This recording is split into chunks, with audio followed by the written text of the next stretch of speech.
pertama saya berharap Presiden Jokowi mengambil inisiatif untuk mengganti Menteri Agama yang selama ini selalu membuat pernyataan-pernyataan yang yang kontroversial. membuat umat Islam itu gelisah bahkan sampai marah ya di Indonesia.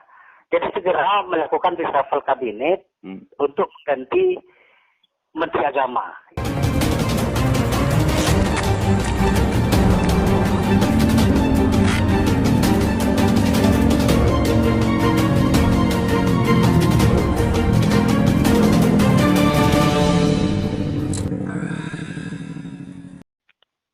Assalamualaikum, Pak Husni. Waalaikumsalam warahmatullahi wabarakatuh.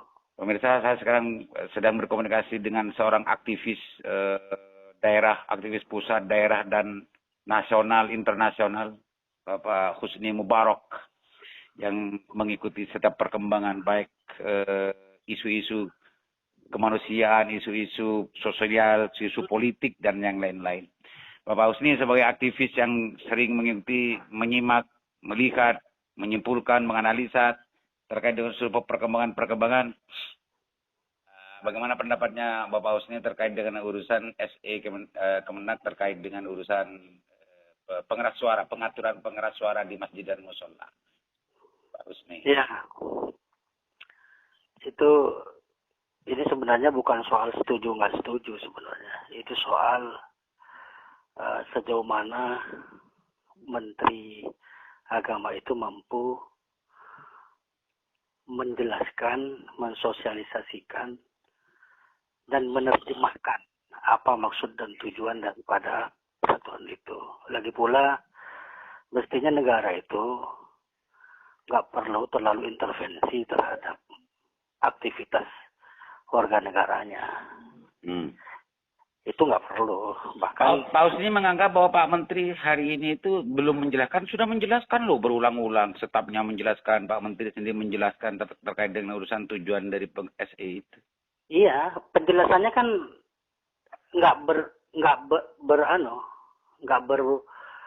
berkualitas penjelasannya. Hanya menjelaskan tentang supaya tidak berisik gitu loh. Kalau soal supaya tidak berisik, bunyi knalpot mobil itu banyak yang berisik di pinggir jalan itu.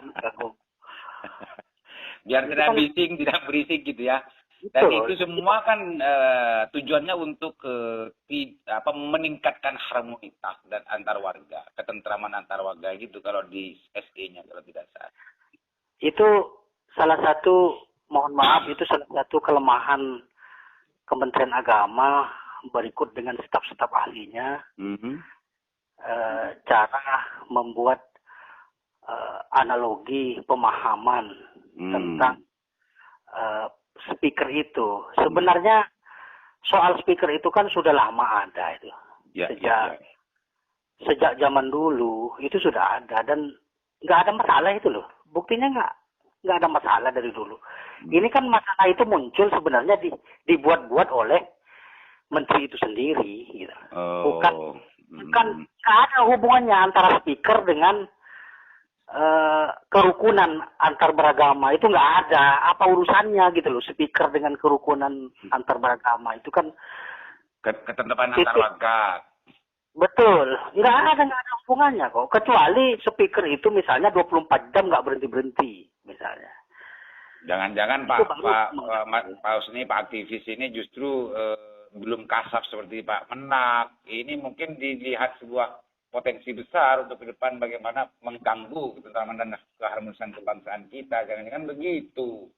Justru itu titik lemahnya Pak Menak di situ. Masa kerukunan antar beragama diukur dengan speaker?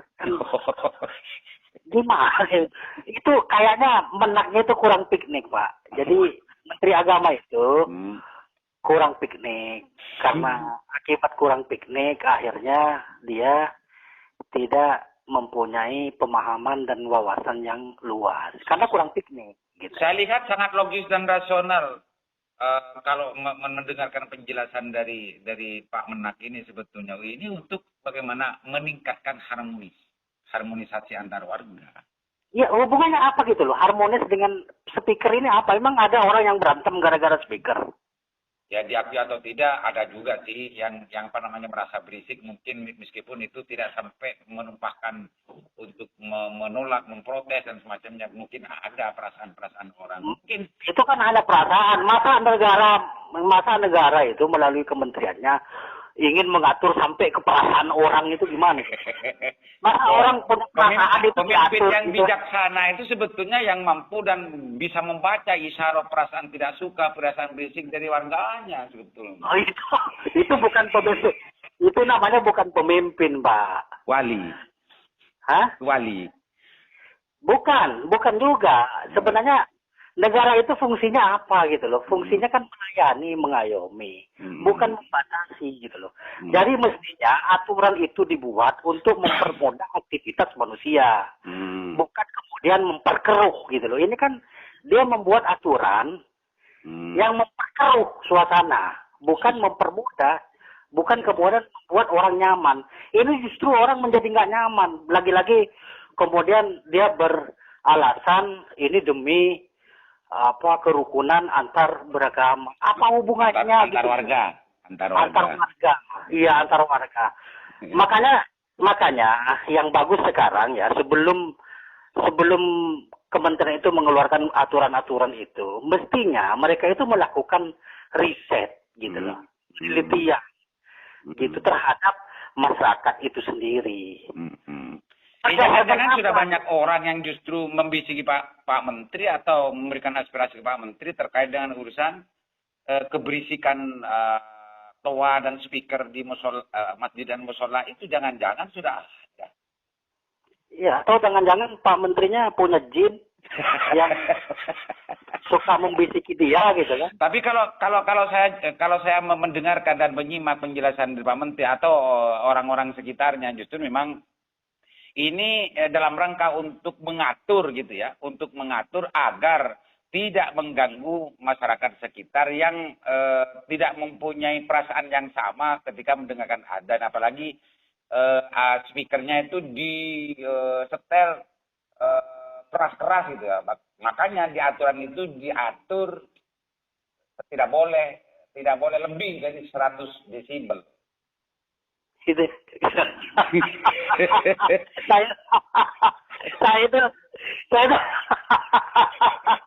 saya tuh ketawa, saya lucu gitu loh mendengarnya itu. Ini lama-lama negara ini mengatur orang bernafas. Jadi satu hari kita nggak boleh bernafas lebih dari 150 kali. Ini repot, Pak. Wah. Bahaya. Bayangkan, sampai volume speaker mereka mau atur. Ya, iya. Itu terlalu keras. Hah? Terlalu keras katanya. Nggak harus menteri lah. Urusannya begitu-gitu tuh nggak harus menteri gitu loh. Itu cukup misalnya sosialisasi kepada masyarakat melalui DKM. Itu urusannya yang lembaga-lembaga di luar kementerian lah soal yang begitu-gitu. Ngapain diurus menteri itu, ya Allah ya Rabbi. Makanya saya tuh, aduh ya Allah, saya harus ngomong apa gitu loh.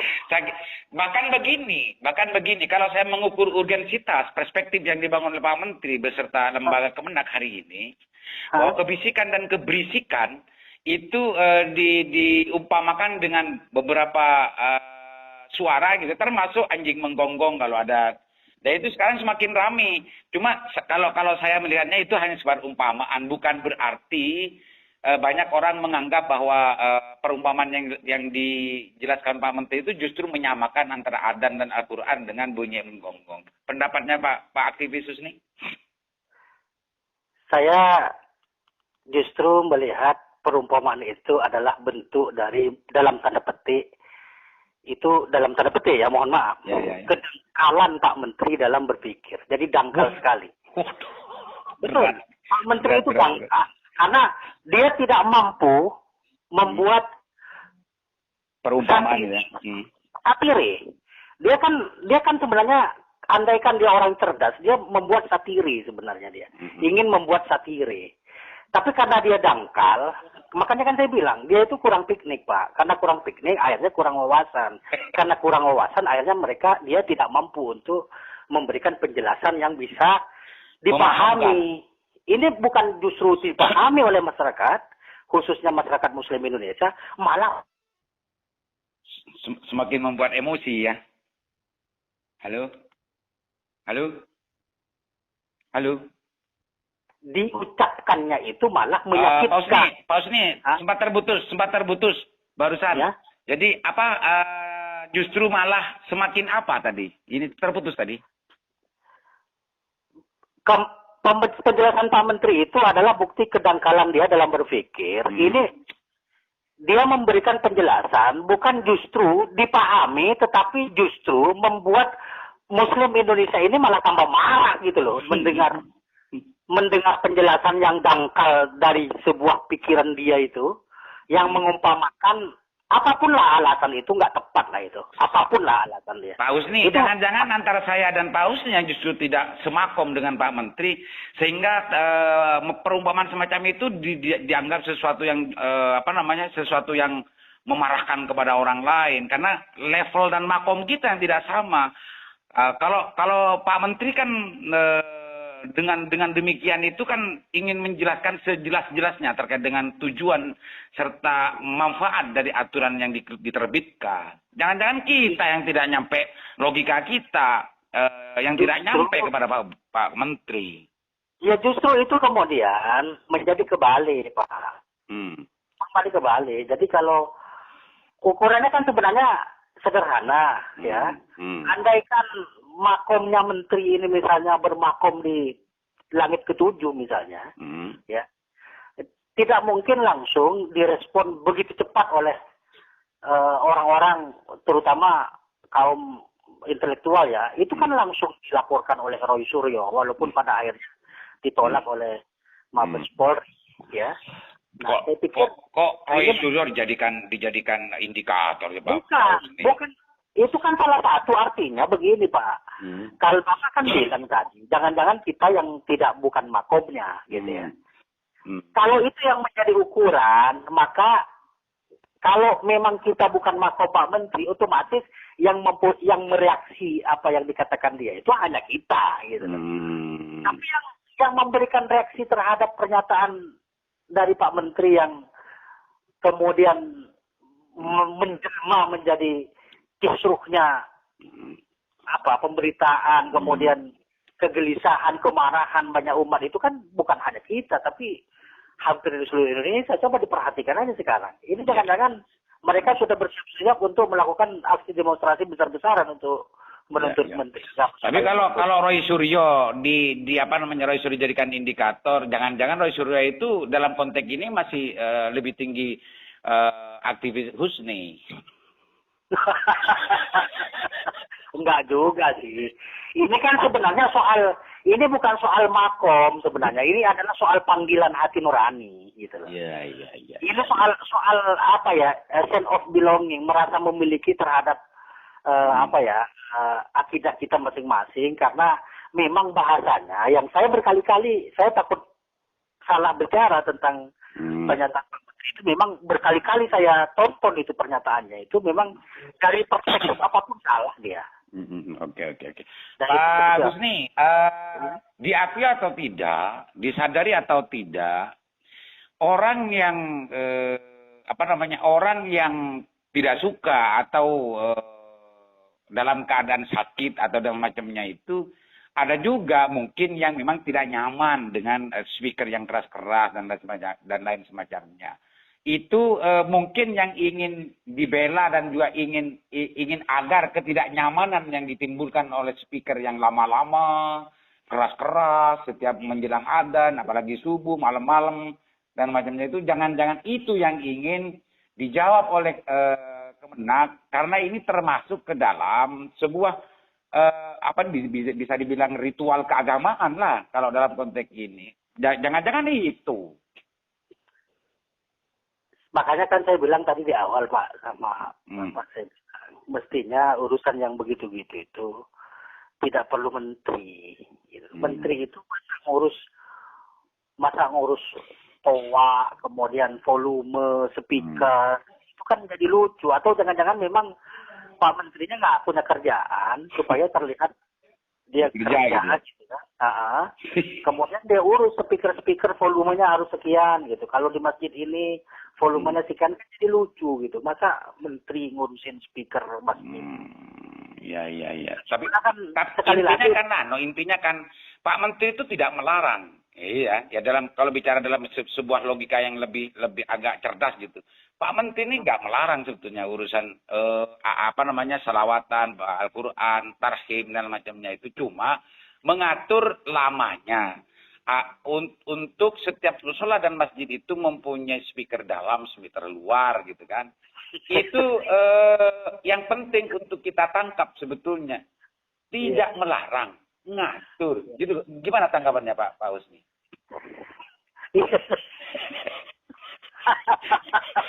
saya itu terus terang nggak habis pikir gitu loh Pak. Saya itu nggak habis pikir. Kenapa seorang menteri gitu, apalagi menteri agama gitu. Apalagi menteri agama yang notabene di kementeriannya itu masih banyak PR, pekerjaan-pekerjaan umum yang besar sekali, yang menyangkut kemaslahatan umat yang jauh lebih substantif lagi, seperti misalnya kasus haji, dana haji dan lain-lain, itu kan sampai hari ini masih menjadi problematika yang cukup luar biasa. Kok malah ngurus tentang itu lagi gitu loh. Maksud saya, apa urgensinya? Apa gitu? Substansinya apa yang mau dia sampaikan kepada publik, khususnya kepada umat Islam? Makna daripada apa yang dia sampaikan itu apa? Substansinya apa gitu loh. Kalau menurut yang saya tangkap itu apa? Nilai-nilai yang diperjuangkan itu kan pertanyaan. Kalau boleh saya berasumsi gitu ya, bahwa perspektif nilai yang ingin dibangun oleh Pak Menteri itu sebetulnya adalah bagaimana membangun kesetaraan ya antar umat beragama dan kebangsaan di Indonesia ini, karena diakui atau tidak, kita ini sering banyak juga yang bertetangga dengan orang yang tidak seagama dan tidak sepaham dengan kita. Sebentar, kesetaraan itu apakah itu ukurannya? Kesetaraan itu speaker. Kesetaraan dalam beragama di sebuah negara. Sebentar ya, saya ingin sampaikan dalam kesempatan ini. Bahwa di setiap negara, dimanapun di dunia ini, ya Pak ya, tidak ada perlakuan negara yang betul-betul dia adil, deal 100% terhadap agama-agama yang ada di negaranya. Termasuk Amerika yang mengaku dirinya maha demokrasi. Dia yang mengaku bangsa yang paling toleran, demokratis dan segala macam. Itu tidak bisa itu loh dia menunjukkan apa yang disebut dengan kesetaraan itu. Jadi nggak usah sok pluralisme, nggak usah sok ini harus diperlakukan yang sama. Sebenarnya sederhana. Toleransi itu seperti kita minum teh dengan kopi di meja yang sama, tanpa harus mencampurkan teh kita kepada kopi yang sedang diminum oleh teman kita, dan kopi itu tidak harus dicampurkan ke teh yang sedang kita minum. Itu toleransi. Tapi kita minum di meja yang sama. Wow. Gitu. Jadi nggak perlu ribut-ribut. Toleransi itu speakernya volumenya harus segini. Masjid nggak boleh pakai speaker. Urusannya apa gitu loh, toleransi dengan speaker itu gimana? Nah ini kesalahpahamannya Pak Husni. Bukan dilarang pakai speaker, diatur. Bukan dilarang, tapi kemudian dia mengatur volume. Kan jadi lucu Pak, Menteri Agama mengatur volume speaker masjid. Coba, lucu nggak itu Pak? Hah? Iya, jadi lucu gitu. Jadi seperti memang negara ini sekarang dalam keadaan yang panik menurut saya. Sehingga hal-hal yang nggak perlu dilakukan kemudian dilakukan gitu, karena kepanikan mereka gitu. Oke Pak Husni, biar tidak terlalu ngelantur sampai kemana-mana, apa kira-kira poin yang ingin disampaikan oleh Pak Husni terkait dengan urusan kegaduhan, pembulian, pergunjingan terkait kebijakan Pak Menteri yang diterbitkan tanggal 18 kemarin, yang SE nomor 5 tahun 2022 ini. Silakan Pak Husni. Pertama, saya berharap Presiden Jokowi mengambil inisiatif untuk mengganti Menteri Agama yang selama ini selalu membuat pernyataan-pernyataan yang yang kontroversial. membuat umat Islam itu gelisah bahkan sampai marah ya di Indonesia. Jadi segera melakukan reshuffle kabinet untuk mengganti Menteri Agama. Itu yang pertama. Yang kedua, sebaiknya Menteri Agama segera sowan ke kiai-kiai khas NU seperti Gus Baha, meminta arahan, mau iboh, ya, meminta pencerahan terhadap otaknya supaya tidak dangkal, sehingga dia menyampaikan hal-hal yang perlu disampaikan itu tidak kemudian malah memperkeruh suasana. Itu yang kedua. Yang ketiga, Pak, yang ketiga ini terakhir ya? Yang ketiga itu terakhir. Oh iya. Supaya ini menyudahi segala kontroversi yang ada, maka kebijakan itu agar ditinjau ulang. Untuk tidak kemudian negara ini jangan terlalu intervensi terhadap kegiatan-kegiatan masyarakat dan membuatlah kebijakan aturan main yang sekiranya membuat aktivitas manusia itu lebih nyaman, lebih enak, lebih gampang, lebih suasana kebatinan itu lebih nyaman. Jangan kemudian membuat aturan main, aturan hukum, aturan kementerian yang malah justru memperkeruh suasana. Oke. Itu Pak Husni ya. Terima kasih Pak Aliman Haris. Oke, terima kasih banyak Pak Husni. Pemirsa, Pak Husni ini adalah aktivis daerah dan juga nasional. Pokoknya aktivisnya menasional. Tidak hanya daerah, nasional pun juga digeluti sebagai aktivis dia. Mudah-mudahan apa yang disampaikan ini juga menjadi pemantik dan juga menjadi sumbangsih dari bagaimana pembangunan bangsa ini lebih tentram, lebih nyaman dan lebih maju. Assalamualaikum warahmatullahi wabarakatuh. Waalaikumsalam warahmatullahi wabarakatuh.